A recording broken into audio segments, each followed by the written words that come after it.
ഹരിദേവൻ അഭിനവന്റെ കണ്ണുകളിലേക്ക് നോക്കി ഗാംഭീര്യത്തോടെ ചോദിച്ചു, സത്യമാണ് മുത്തച്ഛ, പുതിയ ജോലി വിക്രമന്റെ റെഫറൽ വഴിയാണ് ലഭിച്ചത്. അഭിനവ് ആത്മവിശ്വാസത്തോടെ പറഞ്ഞു, വളരെ നല്ല കാര്യം. ഇത്ര പെട്ടെന്ന് മറ്റൊരു കമ്പനിയിലേക്ക് പ്രമോഷനോടെ ട്രാൻസ്ഫർ കിട്ടുക എന്ന് പറഞ്ഞാൽ അതത്ര നിസ്സാര കാര്യമല്ല. ഹരിദേവൻ വെള്ളം കുടിച്ചുകൊണ്ട് പറഞ്ഞു. അദ്ദേഹത്തിന്റെ വാക്കുകൾ കേട്ട് അഭിനവന്റെ മുഖത്തും ഒരു ചെറിയ പുഞ്ചിരി വിരിഞ്ഞു. ടവൽ കൊണ്ട് മുഖം തുടച്ച ശേഷം ഹരിദേവൻ വീണ്ടും സംസാരിക്കാൻ തുടങ്ങി. എനിക്കിപ്പോ അഭിനവ് പറഞ്ഞതിലും കാര്യമുണ്ടെന്ന് തോന്നുന്നു. ഈ കരാറിൽ അനന്യയും പങ്കെടുക്കണം. അത്രയും പറഞ്ഞ് ഹരിദേവൻ അനന്യയെ നോക്കി. നിനക്ക് ഞാൻ ഒരു ചാൻസ് കൂടി തരികയാണ്. ഇത്തവണ നീ നിന്റെ കഴിവ് തെളിയിക്കണം. ഇപ്പൊ സൗരവ് ഉണ്ടാക്കിയ കരാറിനേക്കാൾ കൂടുതൽ നല്ല കരാർ നീ ഉറപ്പിക്കുമെന്ന് ഞാൻ പ്രതീക്ഷിക്കുന്നു. അത്രയും പറഞ്ഞുകൊണ്ട് ഹരിദേവൻ ഡൈനിങ് ടേബിളിൽ നിന്ന് എഴുന്നേറ്റ് പോയി. കൺഗ്രാറ്റ്സ് മോളെ, മുത്തച്ഛൻ സമ്മതിച്ചു, ശർമ്മള അനന്യയുടെ കയ്യിൽ പിടിച്ചുകൊണ്ട് പറഞ്ഞു. എന്നാൽ ഇതെല്ലാം കേട്ടിട്ടും അനന്യയുടെ മുഖം ഒട്ടും തെളിഞ്ഞില്ല. അവൾ അഭിനവനെ നോക്കി പല്ലിറുമ്മി. നിന്നോട് ആരാ പറഞ്ഞത് എനിക്ക് വേണ്ടി വക്കാലത്ത് പറയാൻ? വലിയ ആളാവാൻ വന്നിരിക്കുന്നു, അനന്യ ദേഷ്യത്തോടെ പറഞ്ഞു. അത് കേട്ട് അഭി അമ്പരൻ അവളെ നോക്കി. നേരത്തെ മുത്തച്ഛൻ അവൾക്ക് ഒരവസരം നൽകാത്തതിന്റെ പേരിൽ ഇരുന്ന് കരയുന്നത് അവനും കൂടി കണ്ടതാണ്. എന്നിട്ടിപ്പോൾ ചാൻസ് കിട്ടിയപ്പോൾ എന്താണ് ഇവൾ ഇങ്ങനെയെല്ലാം പെരുമാറുന്നതെന്ന് അവൻ ചിന്തിച്ചു. തന്നെ അംഗീകരിക്കാൻ അവൾക്ക് ഇതുവരെ കഴിഞ്ഞിട്ടില്ല. അതുകൊണ്ടായിരിക്കാം താൻ ചെയ്യുന്ന സഹായം പോലും അവൾ തെറ്റിദ്ധാരണയോടെയാണ് നോക്കുന്നത് അവന് തോന്നി. നിനക്കെന്താ അനന്യ, അവനൊരു സഹായം ചെയ്തിട്ട് ഇങ്ങനെയൊക്കെയാണോ പറയുന്നത്? രാജീവ് അവളെ ശകാരിച്ചുകൊണ്ട് പറഞ്ഞു. എല്ലാവരും അനന്യയെ തന്നെ അത്ഭുതത്തോടെ നോക്കിക്കൊണ്ടിരുന്നു. എന്താ ഇപ്പൊ നിന്റെ പ്രശ്നം? അഭിനവ് അല്പം ദേഷ്യത്തോടെ അനന്യയോട് ചോദിച്ചു. അനന്യ ഒരു ദീർഘനിശ്വാസം എടുത്ത് അവനെ നോക്കി. നിനക്കൊന്നും മനസ്സിലാവാത്തതാണോ അതോ മനസ്സിലാവാത്തതുപോലെ അഭിനയിക്കുന്നതോ? നീ എന്താ പൊട്ടനാണോ? ഈ പറയുന്ന ഡീൽ തിങ്കളാഴ്ചയാണ്, ഇന്ന് വെള്ളിയാഴ്ചയായി. ഈ 2 ദിവസം കൊണ്ട് ഞാൻ എന്ത് ചെയ്യാനാണ്? ഒന്ന് പ്രിപ്പയർ ആവാനുള്ള സമയം പോലും ഇല്ല. സൗരവ് എല്ലാം ഇപ്പൊ തന്നെ റെഡിയാക്കി വെച്ചിട്ടുണ്ടായിരിക്കും, അനന്യ പറഞ്ഞു. അനന്യയുടെ ദേഷ്യം കണ്ട് രാജീവ് തന്നെ സ്പൂൺ കൊണ്ട് മേശപ്പുറത്ത് ശക്തിയായി അടിച്ചു. അനന്യ, നീ എന്തിനാണ് വെറുതെ ഇവനെ കുറ്റപ്പെടുന്നത്? ഇവൻ പറഞ്ഞിരുന്നു ദിവസം മുഴുവൻ കറങ്ങി നടക്കാനും പാർട്ടി നടത്താനും ഒക്കെ. ബിസിനസ്സിൽ ശ്രദ്ധിക്കേണ്ടത് നിന്റെ ചുമതലയായിരുന്നില്ലേ? ഇടയ്ക്ക് മുത്തച്ഛൻ നിന്നെ പഴയതുപോലെ എല്ലാം ഏൽപ്പിച്ചു തുടങ്ങിയതായിരുന്നില്ലേ? നീ തന്നെയാണ് എല്ലാം നശിപ്പിച്ചത്. എന്നിട്ട് അവനൊരു ഫേവർ ചെയ്തപ്പോ ചുമ്മാ ഇരുന്ന് കുറ്റപ്പെടുത്തുന്നു. രാജീവ് അവളോട് ദേഷ്യത്തോടെ പറഞ്ഞു. നിങ്ങൾ എന്തിനാണ് എപ്പോഴും ഇവന്റെ പക്ഷം പിടിക്കുന്നത്? അല്ലെങ്കിൽ എന്റെ കാര്യം വരുമ്പോ കൂടെ നിൽക്കാൻ ഇവിടെ ആരും കാണില്ല. അനന്യ അതും പറഞ്ഞ് കരയാൻ തുടങ്ങി. അവൾ കരയുന്നത് കണ്ട് ശർമ്മൾ അവളുടെ കണ്ണുനീർ തുടച്ചുകൊണ്ട് ദേഷ്യത്തോടെ രാജീവിനെ നോക്കി. അവൾ പറഞ്ഞതിൽ എന്താ തെറ്റ്? പ്രോട്ടോൺ പോലെയുള്ള ഒരു കമ്പനിയുമായി ഒരു മീറ്റിംഗ് നടത്തണമെങ്കിൽ തന്നെ അതിന് നന്നായി പ്രിപ്പയർ ചെയ്യേണ്ട ആവശ്യമുണ്ട്. സൗരവെല്ലാം നന്നായി പ്രിപ്പയർ ചെയ്തിട്ടുണ്ടാവും. അവിടെ ഇവള് പോയി നിന്ന് വെറുതെ നാണം കെടേണ്ടി വരും, ശർമ്മിള പറഞ്ഞു. ആരോടും പറഞ്ഞിട്ട് ഒരു കാര്യമില്ല എന്ന് ചിന്തിച്ച് രാജീവ് ഒന്നും മിണ്ടാതെ തന്റെ ബ്രേക്ക്ഫാസ്റ്റ് കഴിക്കാൻ തുടങ്ങി. ശർമ്മള കൂടുതൽ ദേഷ്യത്തോടെ അഭിനവിനെ നോക്കി. എല്ലാം നീ കാരണമാണ്. അവന്റെ ഒരു റെക്കമെൻഡേഷൻ എല്ലാം നശിപ്പിക്കാൻ വേണ്ടി വരുന്നതാണോടാ ഇവിടെ? നോക്ക്, ഇനി ഇതുപോലുള്ള അബദ്ധങ്ങൾ എഴുന്നള്ളിക്കാൻ വേണ്ടിയാണെങ്കിൽ ഞങ്ങളുടെ കൂടെ വന്ന് ബ്രേക്ക്ഫാസ്റ്റ് കഴിക്കാനിരിക്കണമെന്നില്ല. അവിടെ റൂമിലിരുന്നാ മതി, അങ്ങോട്ട് കൊണ്ടുവന്ന് തന്നേക്കാം. ശർമ്മിള പറഞ്ഞത് കേട്ട് രാജീവ് അവരെ തുറിച്ചു നോക്കി. ശർമ്മിള, ഇനഫ്, രാജീവ് അവരോട് പറഞ്ഞു. ഇരുവരും പരസ്പരം ദേഷ്യത്തോടെ നോക്കാൻ തുടങ്ങി. പെട്ടെന്നാണ് അബി അനന്യയെ വിളിച്ചത്. അതോടെ എല്ലാവരും അവനെ നോക്കി. നോക്കനന്യ, എന്റെ ഭാഗത്തുനിന്ന് എന്തെങ്കിലും തെറ്റ് സംഭവിച്ചിട്ടുണ്ടെങ്കിൽ ഞാൻ അത് തിരുത്താൻ തയ്യാറാണ്, അബി അവളെ നോക്കി ആത്മവിശ്വാസത്തോടെ പറഞ്ഞു. അനന്യ തലയുയർത്തി അവനെ നോക്കി. എങ്ങനെ തെറ്റ് തിരുത്തും? ഗുണ്ടായസം കാണിച്ച് സൗരവിനെ വിരട്ടുവോ? അതോ പ്രോട്ടോണിന്റെ മാനേജരെ സ്വാധീനിക്കുവോ? നിന്റെ കുഞ്ഞമ്മയുടെ മോനാണല്ലോ അത്, അനന്യ പരിഹസിച്ചു. പ്രോട്ടോണിന്റെ മുതലാളി തന്നെ താനാണെന്ന് പറയാനായി അബിയുടെ നാവ് തരിച്ചു. പക്ഷേ ഒന്ന് ശ്വാസമെടുത്ത് അവൻ സ്വയം നിയന്ത്രിച്ചു. മാനേജറെ അല്ല സ്വാധീനിക്കാൻ പോകുന്നത്, സാക്ഷാൽ ടൈഗറിനെ തന്നെയാണ്. പ്രോട്ടോൺ പബ്ലിഷേഴ്സുമായിട്ടുള്ള ഡീല് നീ നേരിട്ട് ടൈഗറുമായിട്ട് സംസാരിക്കണം. അഭിനവന്റെ വായിൽ നിന്ന് ടൈഗർ എന്ന വാക്ക് കേട്ടതും അനന്യ തലയിൽ കൈവച്ചു. എല്ലാം കേട്ട് ശർമ്മളയ്ക്ക് ചിരി വന്നു. അതെ അതെ, ടൈഗർ ഇവന്റെ ക്ലോസ് ഫ്രണ്ട് ആണല്ലോ. അയാൾ എല്ലാ കാര്യങ്ങളും തീരുമാനിക്കുന്നത് ഇവനോട് ചോദിച്ചിട്ടായിരിക്കും അല്ലേടാ?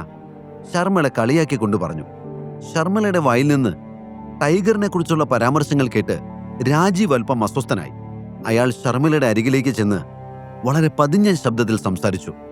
മൈൻഡ് യുവർ വേർഡ്സ് ശർമ്മള, ആരെക്കുറിച്ചാണ് നീ സംസാരിക്കുന്നതെന്ന് മറന്നു പോകണ്ട. രാജീവ് പറഞ്ഞത് അബി കേട്ടിരുന്നു. അത് കേട്ടപ്പോൾ അവന് ചിരിയാണ് വന്നത്.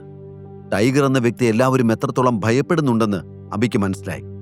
അങ്കിൾ, ഞാൻ ഉദ്ദേശിച്ചത് എന്താന്ന് വെച്ചാൽ, അനിനെ നേരിട്ട് ടൈഗറിനോട് കാര്യങ്ങൾ സംസാരിക്കുകയാണെങ്കിൽ അയാൾ കൃത്യമായി ഒരു തീരുമാനം എടുക്കും. അനാവശ്യമായി മറ്റുള്ള മാനേജർമാരുടെയും സ്റ്റാഫുകളുടെയും ഒക്കെ ഇടപെടൽ നമുക്കങ്ങനെ ഒഴിവാക്കാം. കാര്യങ്ങളെല്ലാം മുറയ്ക്ക് നടക്കുകയും ചെയ്യും, അഭിനവ് പറഞ്ഞു. ഇത് കേട്ട് രാജീവ് അവന്റെ മുഖത്തേക്ക് വിശ്വാസം വരാത്തതുപോലെ ഒന്ന് നോക്കി. നീ രാവിലെ തന്നെ മദ്യപിച്ചിട്ടുണ്ടോ? അതോ നിനക്ക് തലയ്ക്ക് വല്ല അസുഖവും വന്നോ? ഈ പറയുന്ന ടൈഗറിനെ പറ്റി നിനക്ക് എന്തറിയാം? എത്രയോ കാലമായി അവനെക്കുറിച്ച് ആർക്കും യാതൊരു വിവരവുമില്ല. ഇനി ആർക്കെങ്കിലും അവനെ കാണണമെന്നുണ്ടെങ്കിൽ അത് അവൻ തന്നെ വിചാരിക്കണം. പിന്നെയും എന്തൊക്കെയോ പറയാൻ പോകുകയായിരുന്ന രാജീവിനെ തടഞ്ഞുകൊണ്ട് അഭി സംസാരിച്ചു തുടങ്ങി. അങ്കിൾ, നമുക്ക് ടൈഗറിനെ കുറിച്ച് അന്വേഷിക്കാം.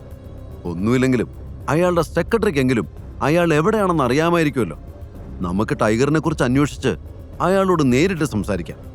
അഭിയുടെ വാക്കുകൾ കേട്ട് ശർമിള വീണ്ടും ചിരിച്ചു. ശരി, നീ അവന്റെ വിലാസം കണ്ടെത്തിക്കൊണ്ടു വാ. അങ്ങനെയാണെങ്കിൽ അനന്യ തീർച്ചയായും ടൈഗറുമായി പുതിയ ഡീലിനെ കുറിച്ച് സംസാരിക്കും. പിന്നെ അവളൊരു കാര്യം ചെയ്താൽ മതി. ഇത്രയും മിടുക്കനായ ടൈഗറിനെ അവൾ അങ്ങ് പ്രപ്പോസ് ചെയ്ത് കെട്ടിക്കോളും. എന്നിട്ട് നിന്നെപ്പോലെ ഒരു പൊട്ടനെ ഡിവോഴ്സും ചെയ്തോളും.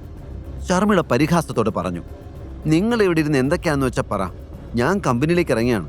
ഇതെല്ലാം കേട്ട് അനന്യ ദേഷ്യത്തോടെ പറഞ്ഞുകൊണ്ട് കസേരയിൽ നിന്ന് എഴുന്നേറ്റ് പുറത്തേക്ക് പോയി. അനന്യ പുറത്തേക്ക് പോകുന്നത് കണ്ട് അഭിയും അവളുടെ പിന്നാലെ പോയി. അനന്യ, നിനക്ക് ടൈഗറുമായിട്ട് മീറ്റ് ചെയ്യണോ വേണ്ടയോ? അഭി അവളുടെ മുന്നിൽ കയറി നിന്ന് ചോദിച്ചു. എന്നാൽ അവനെ പൂർണ്ണമായും അവഗണിച്ച് അനന്യ കാറിൽ കയറി. അഭിനവ് വീണ്ടും അവളെ വിളിക്കാൻ ശ്രമിച്ചു. പക്ഷെ അപ്പോഴേക്കും അനന്യ കാർ ഓടിച്ചു പോയിരുന്നു. ഉടനെ അഭിയും തന്റെ കാറിൽ കയറി ഇമേജിംഗ് സെക്യൂരിറ്റീസിന്റെ ഓഫീസിലേക്ക് തിരിച്ചു. വഴിയിൽ അവൻ ചിന്തിച്ചുകൊണ്ടിരുന്നത് മുഴുവൻ താൻ പറഞ്ഞ കാര്യത്തിൽ അനന്യ എന്ത് തീരുമാനം എടുക്കുമെന്നായിരുന്നു. ഓഫീസിലെത്തി ക്യാബിനിലേക്ക് കയറിയപ്പോൾ അഭി കണ്ടത് മായ തന്റെ മേശപ്പുറത്ത് ഫയലുകളെല്ലാം അടുക്കിപ്പെറുക്കി വെക്കുന്നതാണ്. ക്യാബിന്റെ വാതിൽ തുറന്നതും മായ തിരിഞ്ഞു നോക്കി. അത് അഭിയാണെന്ന് കണ്ടതും അവൾ അവനെ വിഷ് ചെയ്തു. Good morning sir. Good morning, Abhi തിരികെ പറഞ്ഞു. അതിനുശേഷം അവന്റെ കണ്ണുകൾ അവൾ ഒതുക്കി വെക്കുന്ന ഫയലിലെത്തി. ഈ ഫയൽസ്? അഭി ഫയലിലേക്ക് നോക്കി ചോദിച്ചു. സാർ, ഇത് എസ്റ്റിമേഷനാണ്. നമുക്കാകെ എത്ര ഫണ്ട് വേണമെന്ന് സുമാർ കണക്ക് കൂട്ടി വെച്ചതാണ്. എനിക്ക് കഴിയാവുന്നത്ര ചെലവ് കുറച്ചിട്ടുണ്ട്. പക്ഷെ എന്നിട്ടും തുക അല്പം കൂടുതലാണ്, മായ പറഞ്ഞു. അഭി വേഗം ഫയൽ എടുത്ത് നോക്കാൻ ആരംഭിച്ചു. എല്ലാ ചെലവുകളും കൃത്യമായി അവൾ ആ ഫയലിൽ എഴുതി വെച്ചിട്ടുണ്ട്. ഏറ്റവും അടിയിലായി ആകെ വേണ്ട ഫണ്ട് എത്രയാണെന്ന് എഴുതിയിട്ടുണ്ട്. അവന്റെ കണ്ണുകൾ ആകെ ആ തുകയിൽ പതിഞ്ഞു. അപ്പോൾ 6 കോടി വേണം അല്ലേ? അഭി അത് കണ്ട് അവളോട് ചോദിച്ചു. അതെ സാർ, ആ തുക വളരെ വലുതാണ്. പക്ഷെ അത് കിട്ടിയാലേ പറ്റൂ. ഇല്ലെങ്കിൽ എത്രയും പെട്ടെന്ന് നമുക്ക് ലോണിന് അപേക്ഷിക്കണം, മായ പറഞ്ഞു. എന്നാൽ അവൻ അതത്ര ശ്രദ്ധിച്ചില്ല. അവൻ അപ്പോഴും ആ ഫയലിന്റെ പേജുകൾ മറിച്ചുകൊണ്ടിരുന്നു. നമുക്കാവശ്യമായ പ്രോഡക്റ്റുകൾ ലഭിക്കാൻ എത്ര താമസമുണ്ടാവും? അഭി ചോദിച്ചു. സാർ, അത് നമുക്ക് പണം കയ്യിൽ കിട്ടുന്നതിനനുസരിച്ചിരിക്കും. മായ വീണ്ടും പണത്തെക്കുറിച്ച് പറഞ്ഞത് കേട്ടപ്പോൾ അഭി അവളെ പരുഷമായി നോക്കി. ഞാൻ ചോദിച്ചത് നമുക്ക് പാർട്ടിക്ക് കൊടുക്കേണ്ട CCTV ക്യാമറകളും മറ്റും എപ്പോ തയ്യാറാകുമെന്നാണ്, അല്ലാതെ പണത്തെക്കുറിച്ചല്ല.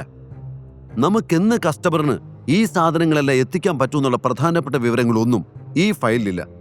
ഇങ്ങനെയാണ് ഒരു ഫയൽ തയ്യാറാക്കുന്നത്. ഇത്ര കാലമായിട്ടും ഇതൊന്നും അറിയില്ലേ? അഭി മായെ ശാസിച്ചു. അത് കേട്ട് മായ തല താഴ്ത്തി നിന്നു. ഇയാളോട് ഇവിടുത്തെ സ്ഥിതിയെക്കുറിച്ച് ഞാൻ പറഞ്ഞതാണല്ലോ. എന്നിട്ടും ഇയാൾക്കൊന്നും മനസ്സിലായില്ലെന്നുണ്ടോ? അതോ എന്നെ കളിപ്പിക്കുകയാണോ? അവൾ ചിന്തിച്ചു. സോറി സാർ, ഞാൻ ആ കാര്യങ്ങൾ അതിൽ മെൻഷൻ ചെയ്യാത്തത് അതിനെക്കുറിച്ച് എനിക്ക് ഒരു കൃത്യമായ ടൈം പറയാൻ കഴിയാത്തത് കൊണ്ട് തന്നെയാണ്. ഫണ്ടുള്ളതിനനുസരിച്ച് മാത്രമേ നമുക്ക് പ്രോഡക്റ്റ് ലഭിക്കുകയുള്ളൂ. എനിക്ക് ഈ ഫണ്ട് റേസ് ചെയ്യാൻ കഴിയുന്ന കാര്യത്തിൽ യാതൊരു കോൺഫിഡൻസും ഇല്ല. അതുകൊണ്ടാണ് അതൊന്നും എഴുതാതിരുന്നത്, മായ തൻ്റെ ഭാഗം വ്യക്തമാക്കി. വീണ്ടും പണത്തെക്കുറിച്ച് കേട്ടപ്പോൾ അഭിനവിന് ദേഷ്യം വന്നു. അവൻ ഉടനെ തൻ്റെ പോക്കറ്റിൽ നിന്ന് ATM കാർഡ് എടുത്ത് മായയുടെ കയ്യിൽ കൊടുത്തു. എത്ര ഫണ്ട് വേണമെങ്കിലും ഇതിൽ നിന്ന് എടുത്തോളൂ. ഇപ്പൊ ഫണ്ടായല്ലോ, ഇനി എനിക്ക് 10 ദിവസത്തിനുള്ളിൽ പ്രോഡക്റ്റ് കിട്ടിയിരിക്കണം. ഒരു കാര്യം മറക്കണ്ട, 10 ദിവസം എന്ന് പറഞ്ഞതുകൊണ്ട് ഗുണനിലവാരത്തിൽ യാതൊരു വിട്ടുവീഴ്ച ഉണ്ടാകാൻ പാടില്ല. ആ ATM കാർഡ് കണ്ടതും മായയുടെ കണ്ണുകൾ പുറത്തേക്ക് തള്ളി വന്നു. അതൊരു സാധാരണ കാർഡ് ആയിരുന്നില്ല, ബ്ലാക്ക് കാർഡായിരുന്നു.